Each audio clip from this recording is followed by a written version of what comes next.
10 மற்றும் 12ஆம் வகுப்பில் மாநில அளவில் மற்றும் மாவட்ட அளவில் அதிக மதிப்பெண் பெற்ற மாணவ மாணவியருக்கு உதவித்தொகை தர நடிகர் விஜய் முடிவு செய்துள்ளாராம். 10 நாட்களுக்குள் மாணவ மாணவிகளை தேர்வு செய்யுமாறு தனது கட்சி நிர்வாகிகளுக்கு விஜய் உத்தரவிட்டுள்ளதாகவும் தகவல் வெளியாகியுள்ளது. கடந்த 5 வருடங்களாகவே அரசியலுக்கு வரப்போவதாக பெரிதும் எதிர்பார்க்கப்பட்ட நடிகர் விஜய் கடந்த பிப்ரவரி 2ஆம் தேதி தமிழக வெற்றிக் கழகம் என்ற அரசியல் கட்சியை தொடங்குவதாக அதிகாரப்பூர்வமாக அறிவித்தார். அத்துடன் கட்சியை பதிவு செய்வதற்கான விண்ணப்பமும் தேர்தல் ஆணையத்தில் கொடுத்தார்.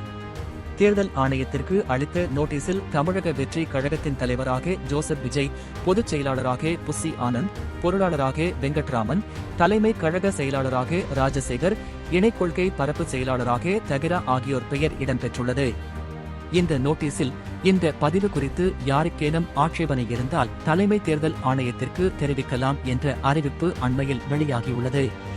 இந்த நோட்டீஸுக்கு யாரும் ஆட்சேபனை தெரிவிக்கவில்லை என்றால் விண்ணப்பித்தவர்களுக்கு பெயர் ஒதுக்கப்பட்டு கட்சியும் தேர்தல் ஆணையத்தில் பதிவு செய்யப்படும்.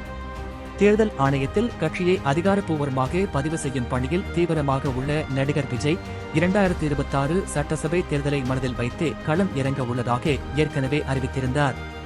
நடிகர் விஜய் கட்சியை ஆரம்பிக்கும் முன்பே மற்ற கட்சிகளில் உள்ளது போல் மாவட்ட அணி, நகர அணி, ஊரக அணி என்று எல்லா அணியும் உருவாக்கிவிட்டார்.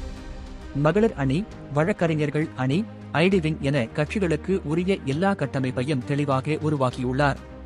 இதனிடையே பூத் வாரியாக நிர்வாகிகளை நியமிக்கும் அளவிற்கு கட்சியை பலப்படுத்த விரும்பிய தமிழக வெற்றிக் கழகத்துக்கு புதிய உறுப்பினர் சேர்க்கை சிறப்பு செயலியை அறிமுகம் செய்தார்.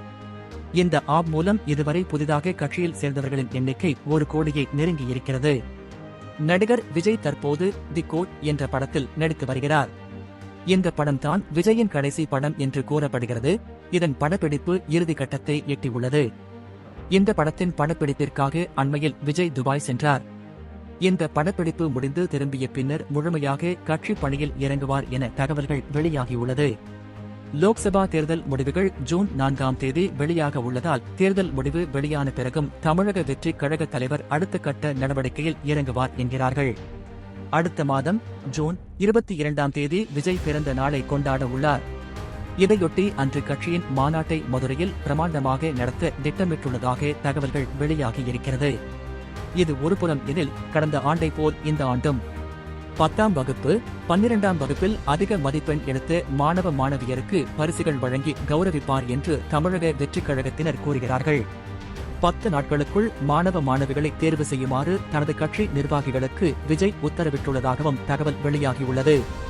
மாவட்ட வாரியாக மாணவர்களை தேர்வு செய்ய இணையதள லிங்க் அனுப்பி வைக்கப்பட்டுள்ளதாகவும் தனது பிறந்த நாளுக்கு முன்பாக மாணவர்களுக்கு உதவித்தொகை வழங்க விஜய் முடிவு செய்துள்ளாராம்.